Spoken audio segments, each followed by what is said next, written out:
I am Martin Abregu, Director for Human Rights and Governance at Ford, and it is my pleasure to kick off our afternoon. So, Universe is brought to life the vibrancy, the diversity and creativity that animate the idea of human rights. In fact, the same creativity that you can find in our foyer, and it's exhibited there for your appreciation, so we expect you to find some time in the next break to look at what is exhibited there. And in fact, creativity and vibrancy will also be explored in our next panel, with remarkable people who will be focusing on the role of technology in human rights. How can technology be used to help or undermine the fight for human dignity? Will new technology reshape the human rights ecosystem? Why should they be a new arena for attention for the human rights community? These and other questions will be addressed by our great guests. So please welcome me joining all of them. Thank you.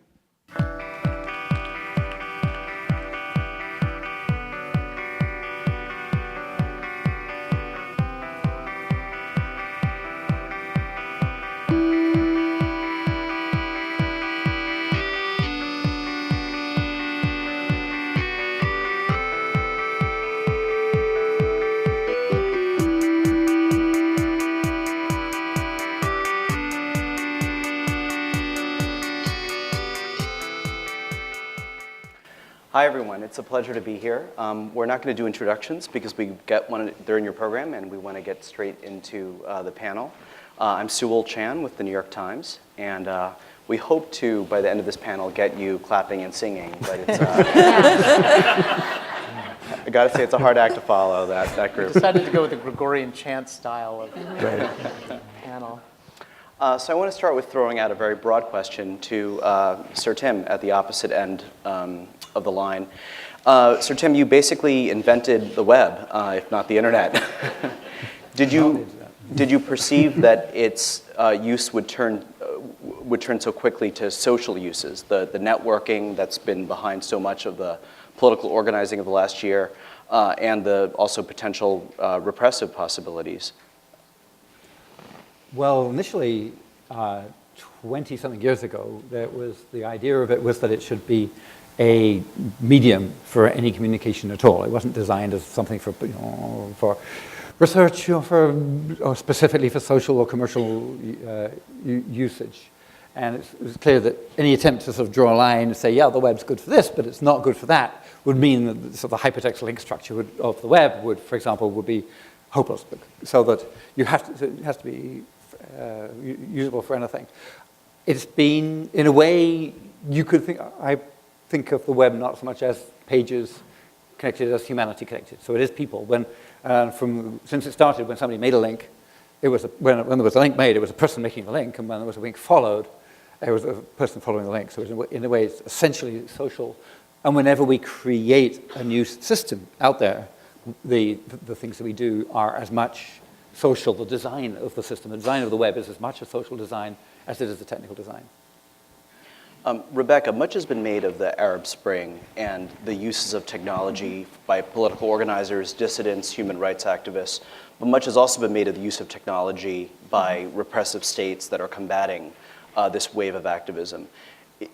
Can you say generally whether technology has been a force for democratic good or for repressive bad when it comes to the Arab Spring? Well, the technology is a force for everything. And so I think we need to get beyond this debate of, is the internet going to help the good guys more or the bad guys more? Right. I think the important question is, how do we ensure that the internet evolves in a manner that is conducive to free expression, that is conducive to dissent, so that it can continue to be used by activists to hold power holders to account, whoever they are. And so certainly I think there's no question that the internet played a powerful role. The internet did not cause the Arab Spring on its own, but it was certainly used by a lot of people to bring about change. And there's a new generation of activists, particularly young women, that have been working not just in the last couple of years, but for nearly the past decade and part of the anti-torture movement and so on, digging up information, posting it online, who wouldn't have been able to participate in this way had it not been for the internet. So yes, there's a power, but there's also the flip side. And we're already seeing, actually, in both Egypt and Tunisia. In Egypt, the surveillance capacity that the regime held before the revolution is still being used. So you had activists in March who stormed the state security headquarters and found their files that were full of their email transcripts, their cell phone text messaging records, all these kinds of things. All that technology is still being used by the current military transitional government. And so that's a big question. In the new Egypt, is that going to really change? Is there going to be any more accountability in terms of how people's personal information is used by the authorities, and what role that the network operators and the companies that make up this infrastructure, what role they're playing?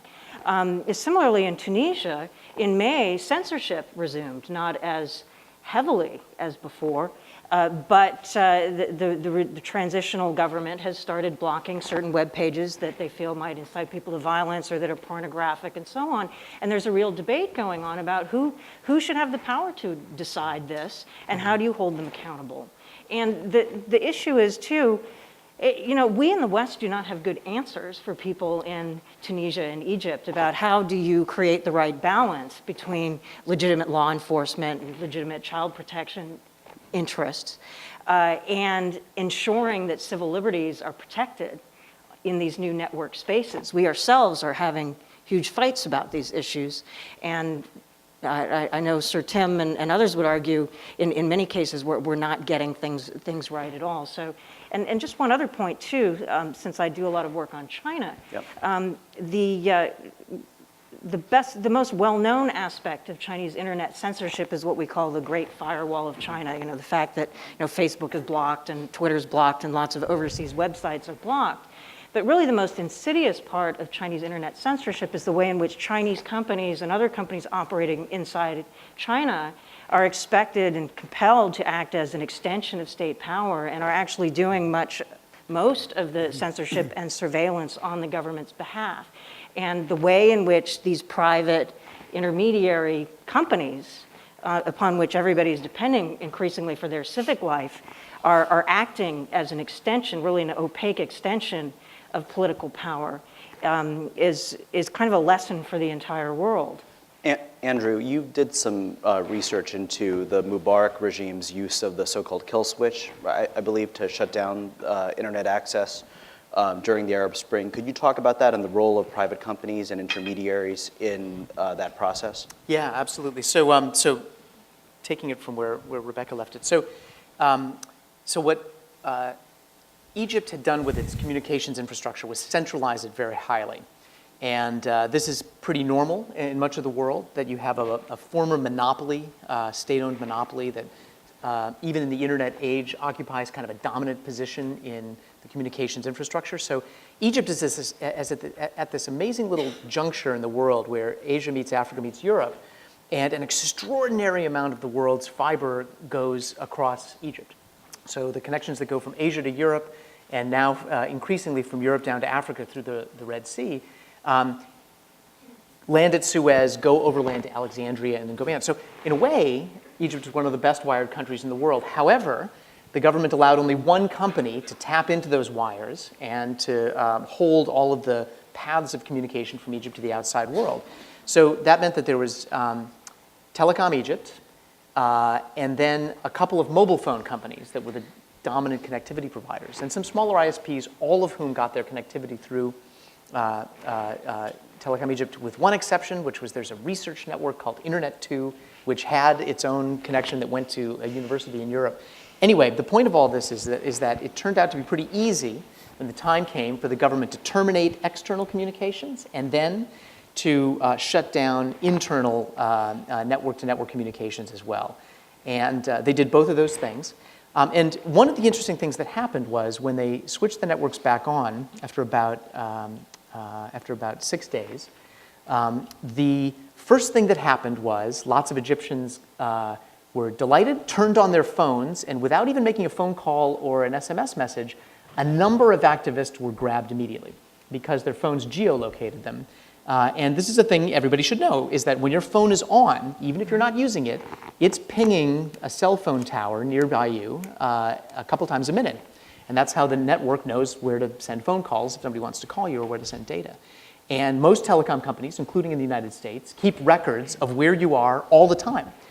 And actually, a really fun thing that somebody in Germany did, a Green Party member of the German parliament, Malte Spitz, used the privacy laws of Germany to get from Deutsche Telekom, his mobile phone company, T-Mobile, a full record of everything they knew about his physical location for about a year and a half. And then he handed it over to, I think it was Spiegel, and Spiegel built a map that showed his location all 24 hours of the day for about 18 months. You can fast forward through it and go back. You can fast forward, scroll, you can look at that, and he It's fed in really other great things thing. like data about where he'd been from his calendar and so forth. But anyway, for every one of you in this room, that data exists. For 6 months at least in Europe. Exactly and, right. yeah. We'll be collecting that data at the end of this panel. But so here's Well, we know here's- where you are now. Here's the important thing to think about, I think, to sort of go up a level. So in these technology good versus technology bad, and how do you maximize the good and minimize the bad debates, there are two variables.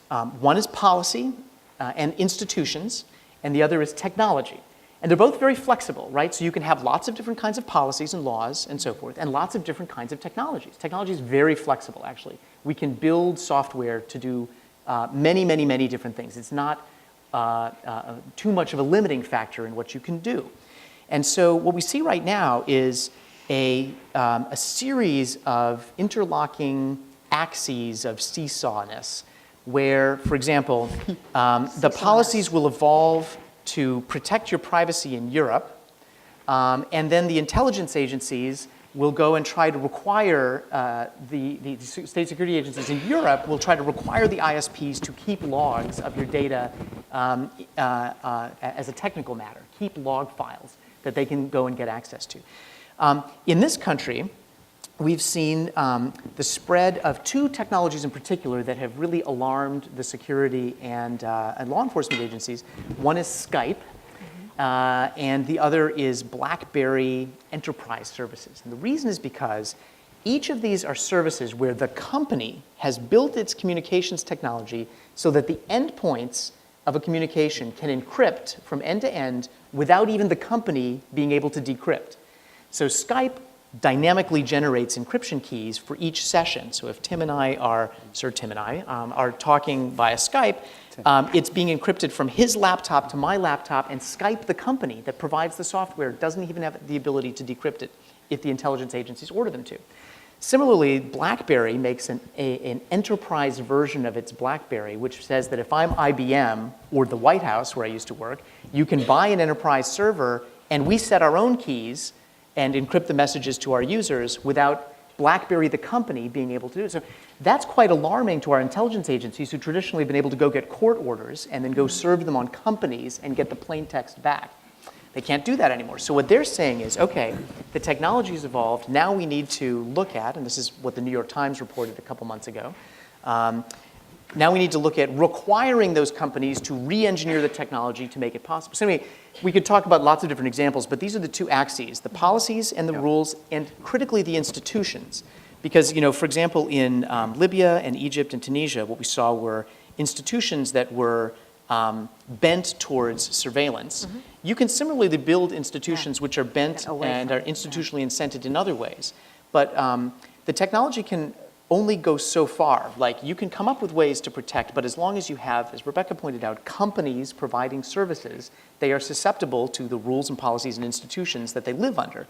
And so these are the two axes that I think are constantly in tension. That gets to a question I wanted to ask Elisa. Traditional human rights activism has been oriented, it seems, around the state actors, state repression of civil liberties, of civil rights, of human rights. When it comes to internet law and governance, there's this, the power of non-state actors, private companies, whether internet service providers, telecommunications companies, mobile companies, the companies that own the servers and house them, and obviously the giant search engines. I mean, it seems like a whole new field. Yeah. I mean, have human rights activists been adept and nimble enough in adapting themselves to this? Well, I think in some ways they have. But you know, we're talking today about, you know, how do we move beyond conventions? And with respect to the private actors, in many ways, we're before conventions. I mean, we're really, you know, while I think the traditional human rights movement has always had an eye on private actors, whether they're multinational companies or terrorist groups, or the existing, you know, kind of the traditional framework, the Universal Declaration, all of this is geared towards states. But when so much of the public square is now controlled by, owned by, policed by private actors, it requires a whole different set of skills. And I think, you know, one of the challenges for us, I think, as human rights activists is, you know, not only it's just what Andrew was saying, not only does the infrastructure, the technology, the setup of the technology profoundly impact the ability of people to exercise their rights, but also it's the, you know, legal and commercial architecture around that technology infrastructure that will set the rules of the road going forward. So, I mean, that's in part why some of us on this panel are engaged in this multi-stakeholder initiative called the Global Network Initiative, to try to bring, in a voluntary framework, companies together with activists and experts and academics and investors to agree on rules of the road, and then figure out how companies who, many of them in the technology sector, who see themselves very much, you know, as on the side of the good guys, grappling with how do you implement this. I mean, we talk about how difficult it is to move to implementation of these fundamental human rights treaties, but, you know, to have private companies who are motivated by primarily under the rules for profit, figure out how do they be on the side of the good guys in this struggle. And there are sides, and, you know, companies, you know, Google has a foreign policy. They might not articulate it that way, but they definitely do. And, you know, for human rights activists, it's a real, you know, it's exercising a little bit different muscles. You know, with the Global Network Initiative, and I think the jury is really far out still on whether this is going to produce real change on the ground. But we are at least seeing how companies, you know, educating companies about what points in the decision chain of commercial activity do they have to consider things like, you know, free expression for users, privacy for users. You know, this idea that, you know, that that Mubarak had a kill switch. You know, activists should have that too, for their own personal data. How, you know, and people in the technology sector, I find it's very energizing, right? Because they're always thinking about the next big thing, and that's fantastic. You know, as a new tool, a new frontier in which to exercise our fundamental rights and freedoms. But we want them also to be thinking about the next bad thing, and how to, you know, how we can build the infrastructure to slant it, as Andrew says, towards, you know, towards the realization of these rights. That point, the next bad thing, gets me to Danny. I wanted to, you know, I am the next bad thing. Thank you. I'm certainly near it. You know, when you take a historical view, one thing that strikes me is that the proliferation of, you know, the web and the internet as an organizing framework for social life across much of the planet, obviously more so in the wealthy North than in the global South, but this proliferation has coincided with this period of enhanced concern about terrorism. I mean, it's almost the exact same period that we're seeing the proliferation of the internet, and on the other hand, the growth of, you know, the national security state across, you know, across the world. You know, can you examine that? Tell us what that tension has meant for the development of the web. I think one of the problems is that the war on terrorism is sort of couched in a way, this idea of asymmetry, right? And the idea that it's a fight between centralized forces against decentralized forces. And if you frame the internet in that particular battle, it's pretty clear what side it appears to be in. And in many ways, the internet had like a good run for 10 years in which generally the news it was described as was very positive. It was seen as a force for good. And then, like so many other things that changed, the rhetoric changes, and I think that the Arab Spring was a wake-up call for a lot of people about the capabilities of these kind of tools. But I mean, it was certainly a wake-up call for repressive regimes too, and that at the same time we were dealing with this sort of spike in cases in the Middle East. We were also incredibly aware in China the crackdown that happened immediately subsequent was unparalleled. I mean, it was stronger even than during the Olympics. And so, and what we quickly watched is that it's always going to be, for the foreseeable future, a cat and mouse game where both sides reaches out to whatever the new technology is in an attempt to control or limit the damage of the other. Rebecca, did you want to respond? I just wanted to point out there's one more factor in this whole kind of freedom versus control balance that I think is really important and really relates to the work of Sir Tim, is what we sometimes call the digital commons. And the fact that you kind of have this digital civil society, not only of activist groups who are using the internet to bring about change and do things and organize, but you have people who are involved in building open technologies that are non-proprietary in many cases, or at least are based on open standards that can be modified, that is really the basis for a lot of the freedom that is possible, and the openness is possible on the internet. And Sir Tim, when he invented HTML, the hypertext that makes the web possible, he didn't say, okay, I own this and everybody has to pay me to use it. He released it as a public good, which now people have built upon, and we have the World Wide Web that we have today. And so there's a whole community of developers and technologists who, some of whom also build commercial things with open standards, but many others who are dedicated to building technologies that can be modified and are open so that activists can kind of understand it, or, for instance, depending on what operating system your cell phone uses, your smartphone uses, for instance, you can either modify the code on it or you can't.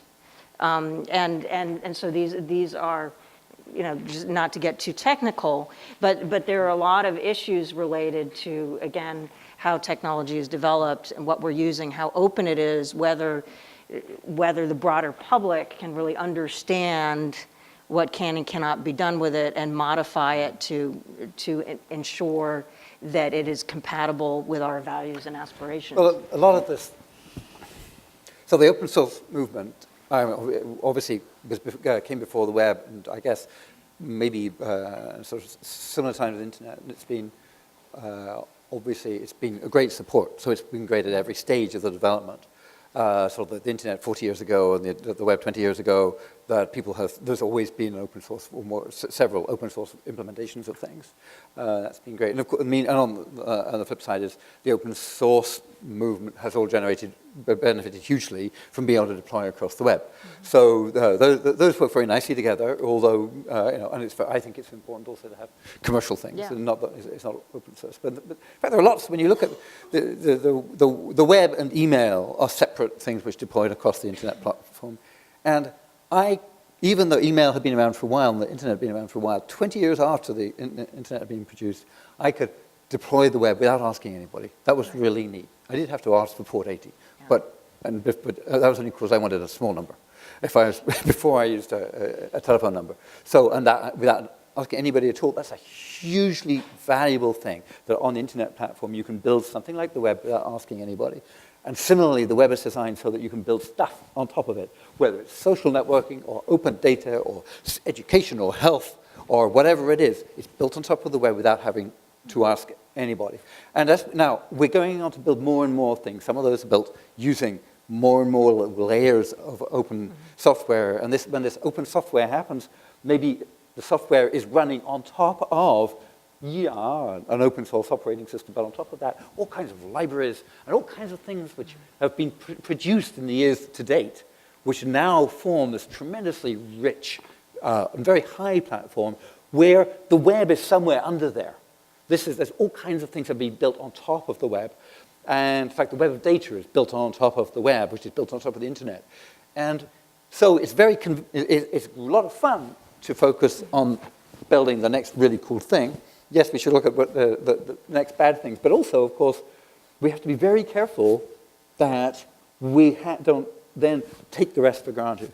So I spend some of my time with one hat on, thinking about the really next cool thing and coding it up in the taxi, and some of my time thinking about how to get people all together to make common platforms for the next cool thing. And then I have to spend a certain amount of my time, like a tax, just making sure that the whole thing doesn't fall apart, because everything we've done, the whole stack relies upon the internet being this reliable, trustworthy resource. So it relies on, just as in the days of highwaymen and males going on horseback, interfering with the males in a lot of countries was not up. Okay, you can do a lot of stuff, but you don't interfere with the males, because that starts, the whole good or bad society relies on the whales.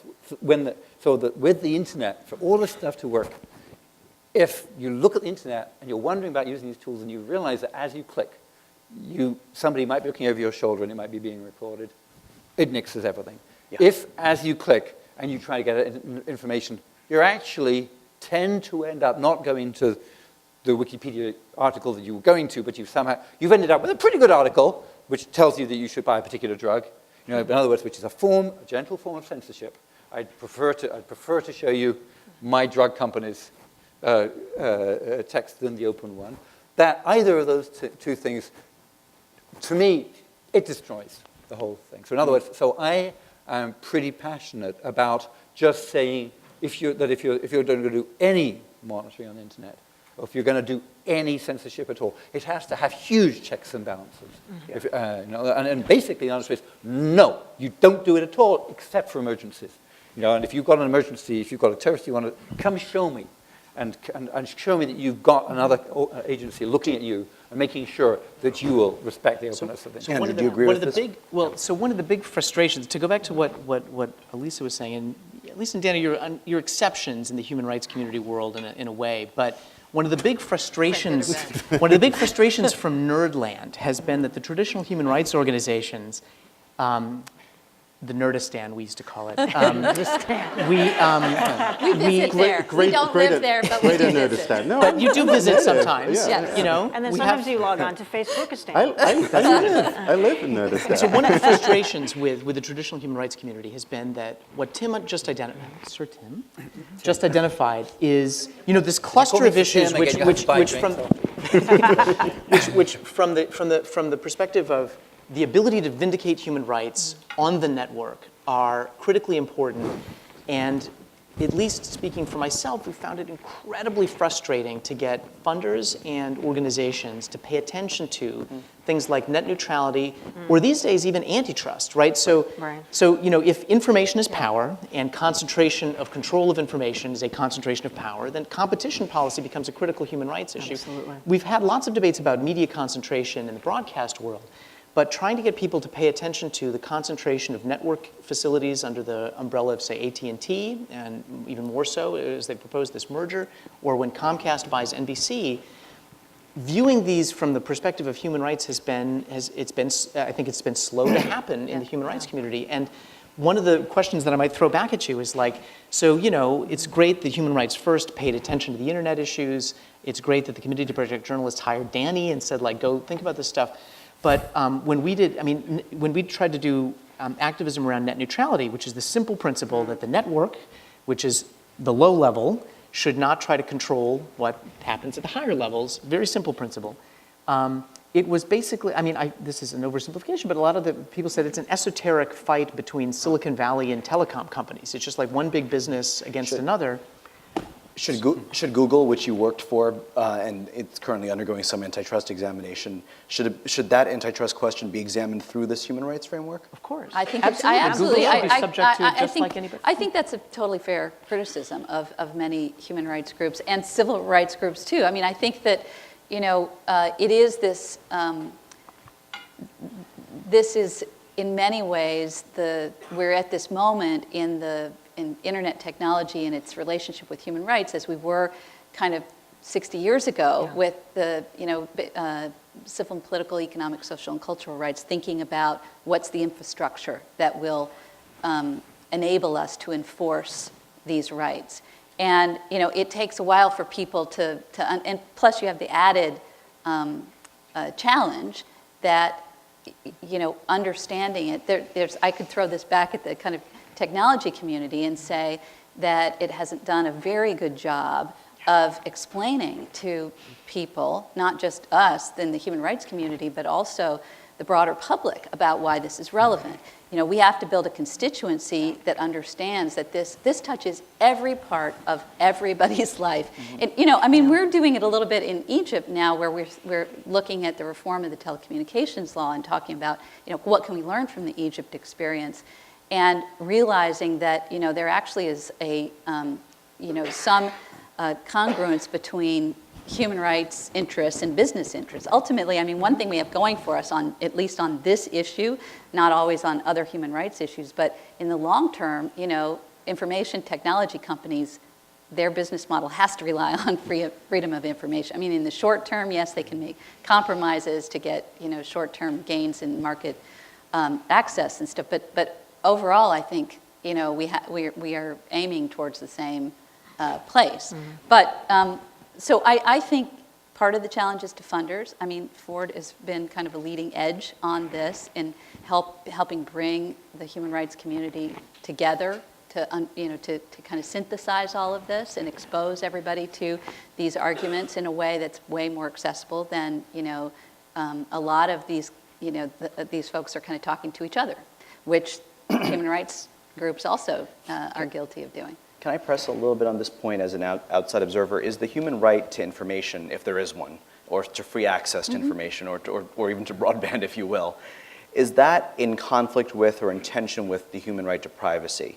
Because on the one hand, we want ever more access to information, ever more volumes of information at ever faster speeds. But on the other hand, this idea in Europe of the right to be forgotten, which we don't have in the United States, the right to purge myself from the corporations or the phone companies that have my records and know my locations and know what I purchased and what my spending patterns are. Are those rights? First of all, are they rights, and are they in tension? No, I think there are. In fact, if you go back to the Universal Declaration on Human Rights, there is recognized the right to free exchange of information, the right to privacy, and within this, the fundamental International Bill of Rights, there is a recognition that sometimes these rights are going to come into conflict, and there is kind of it was anticipated in the wisdom of the drafters that there would have to be a balancing. I think obviously they didn't anticipate the complexities that we now have to navigate about information, for privacy especially, staying around for decades. But yes, there are rights, and they have to. This goes to what Rebecca was saying, I think, and also Sir Tim, about the sort of governance issues around technology and human rights. We have to have a constituency of users that's well enough informed, and that has a forum for, being activated, mobilized, to have an impact on these issues. And when, it's solely governments and companies setting the rules of the road, the architecture will be very difficult to then slant in the direction of realizing these rights of free expression and privacy.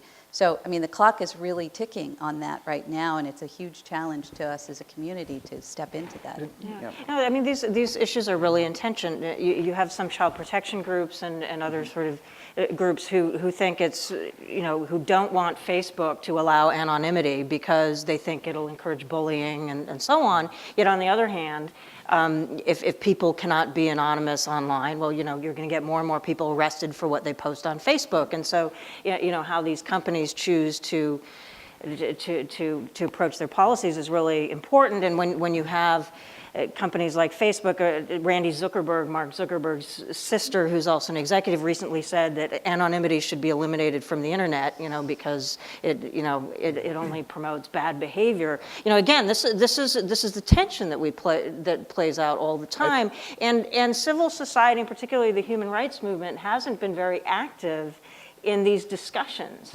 And I know, for instance, Facebook has been reaching out to a lot of NGOs and saying, we want to help you use Facebook to advocate for your issue.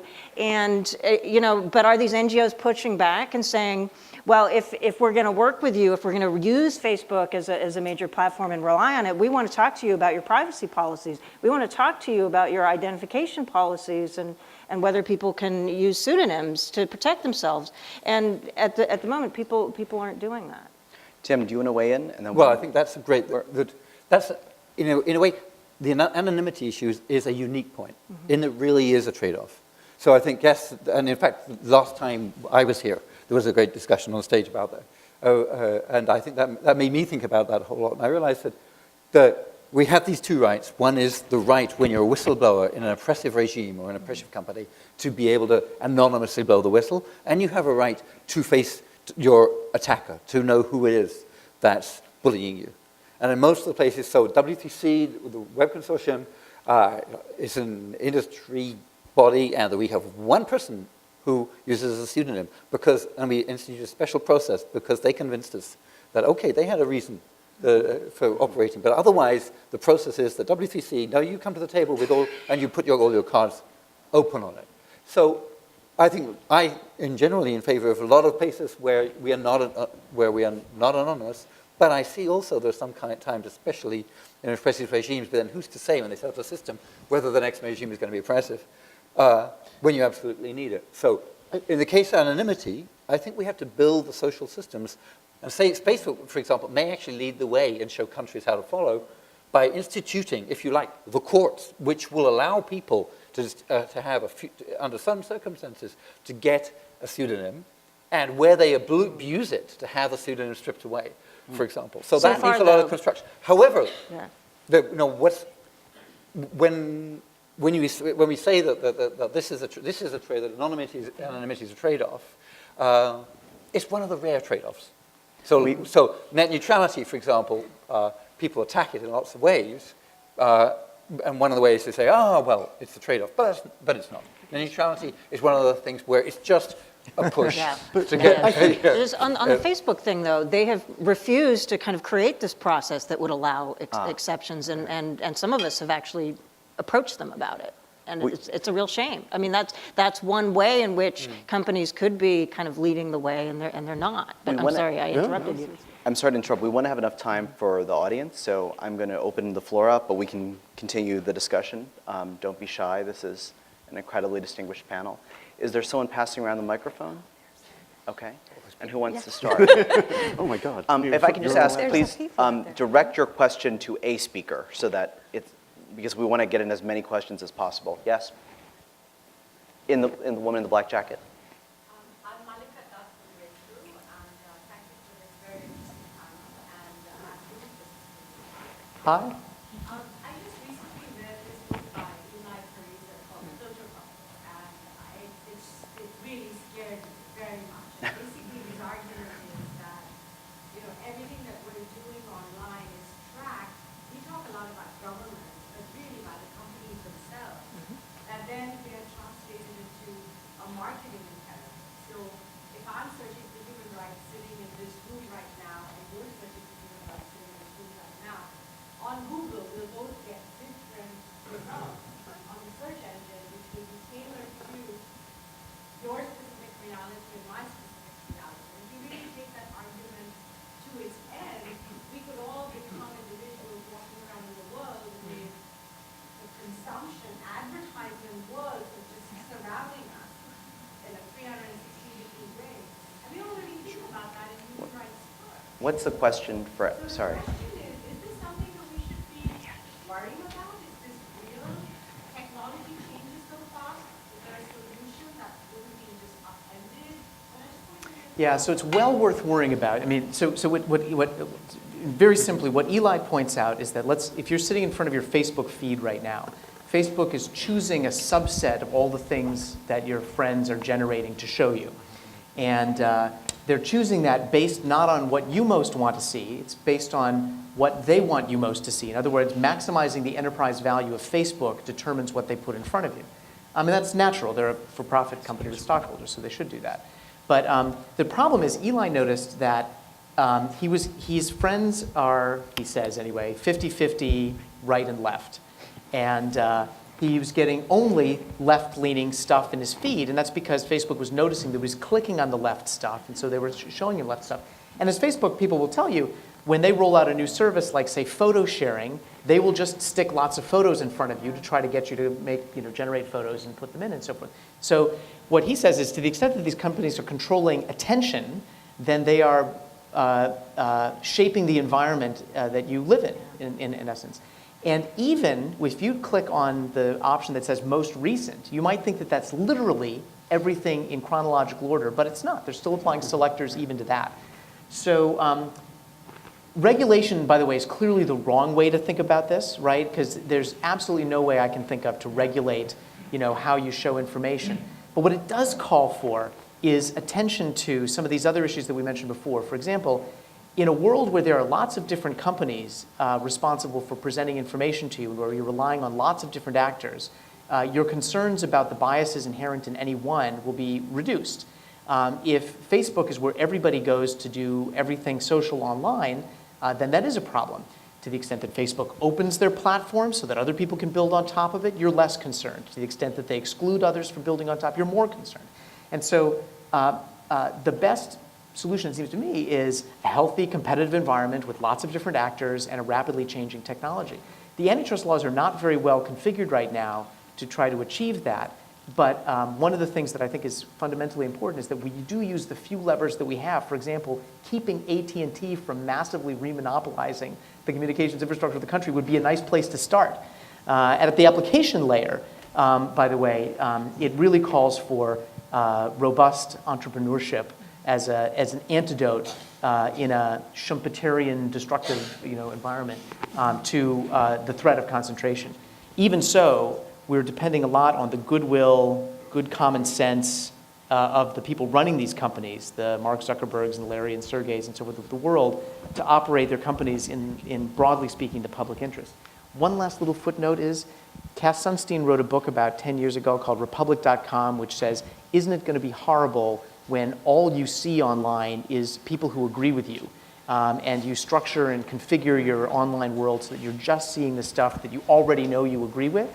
And I think that is a persistent problem that we have no really good solution to right now, which is the kind of echo chamber. There's a lot of evidence that we're debating and arguing more, but there's also a lot of evidence that we're getting much more narrowly channeled. So one solution I suggested to some social networking folks is that they should have, there's a concept of a stretch friend. Like when you're applying to colleges, there's so Facebook, normally they're safety friends. Facebook will introduce you to somebody who has already friends with lots of your other friends. So in other words, they will help you make, it's the safest thing is to just help you make the most boring set of people who all agree with each other. Tim, okay. Tim, will you be my stretch friend? That'll be too much of a stretch. So stretch friend, every now and again, it says, you know what? Very cool. You've got this profile, and I've got somebody who's got almost the same profile, but they live in Iraq. Okay, can you try to get, they're otherwise exactly the same as you. They've got all the same likes. And if everybody made one stretch friend a week, or a friend a month, maybe we change the topology of the planet. I want to get in as many questions as possible, so quickly, please. Yes. Hi, this is a question for Rebecca. I think everything you've said is very important about anonymity, and I know that everyone in here cares about protecting people's anonymity. I'm really concerned about what I see as an increase in fake speech and corporate speech in the environment as well, and this is something that Tim said before. If you don't think you can have privacy in this space, you don't engage, but if you don't think you're really engaging with people, you also don't engage. So how do we deal with fake speech in the space? Well, I mean, this is, of course, a huge problem. I think a lot of it has to do with, the remedy to bad speech and fake speech is more speech. And it, some of the ways in which kind of fake corporate speech has been dealt with is that people have outed it, and so I think having both individuals and groups who are kind of dedicated to identifying, oh, this person who claims to be a person is really a corporation is very important. But I think to require that, I mean, to eliminate anonymity is not the solution either, because that hurts some people who really need anonymity and might get killed if they don't have it. So I'm not willing to trade the possibility of anonymity for the benefit of eliminating corporate bad actors. I think we need other solutions to deal with the bad actor problem that revolves around, you know, transparency and people having freedom of information to find out what's really going on. I think that one of the things that plays in here is what we talked about, the sort of fragility of what's underlying the internet. And I think that often when you see a problem like that, it feels like there must be, because it was so easy to create this environment of lots of people speaking, that there must be a technological solution to fix, for instance, hate speech. And in fact, the process of defending human rights is there because actually fighting hate speech is an incredibly complicated social problem that requires a heavy protection of some basic rights so people can go about controlling that kind of speech in the environment of an open society. And the danger, I think, that always kicks in when you're talking about something that's new, like the internet, and you're talking where a lot of constituencies don't necessarily understand all of these details, is that they go for the simple tech fix. It's not the geeks. It's people go, well, look, we can build a great firewall of China, or surely there's some way that you can make this disappear. And by trying to do that tech fix without understanding the environment brings the whole thing tumbling down. As soon as you go after something, whether it's terrorism or hate speech, with a simple trick, it undermines the entire system that holds everything else up. Gentleman over there. I'd be very curious to hear from any of the panelists about your thoughts of the role of hacktivists, or the loose coalition known as Anonymous, in challenging the corporate dominance of the internet. Do you frame that as a human rights issue?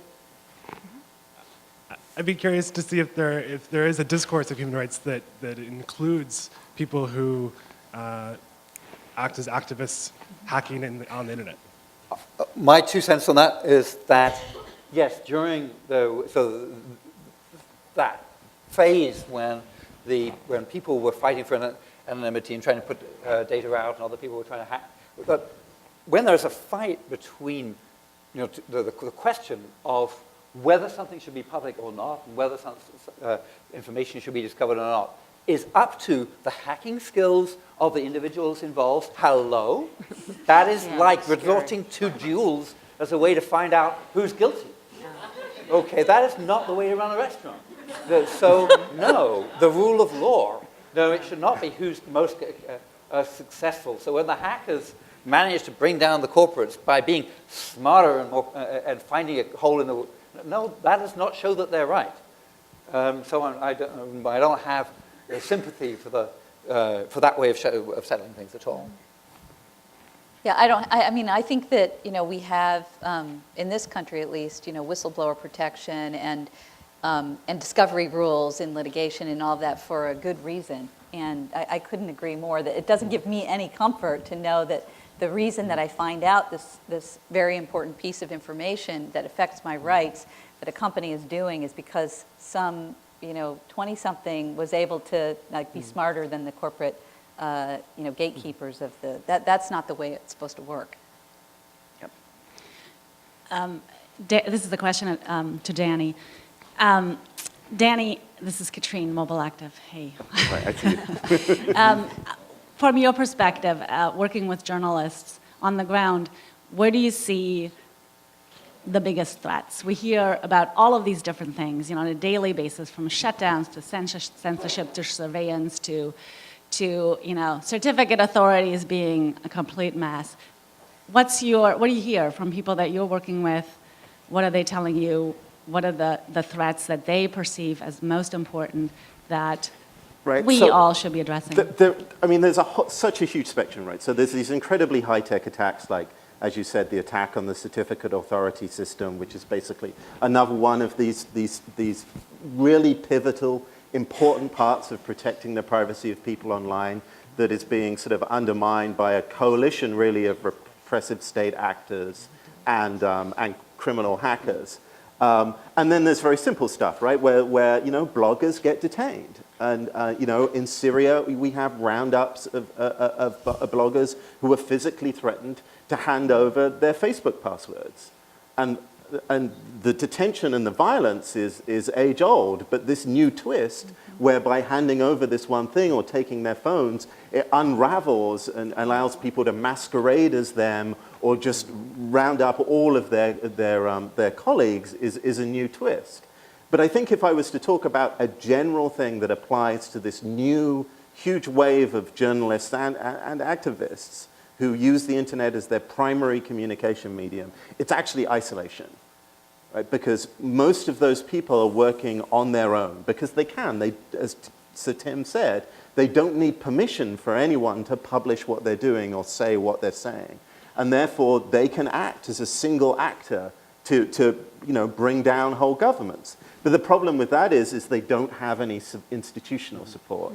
They don't have any institutional support from large media organizations. And often, as human rights organizations, we don't have that chain of connection to those people because they popped up not from the traditional activist community, but from where the trouble is. And so I think what it behooves us to do is to spend a lot more time trying to accelerate our ability to reach out and assist those people wherever they come from. That's a great note to end on. We unfortunately are out of time, but you are welcome to come up and talk to the panelists, and I'd like to ask for a warm round of applause.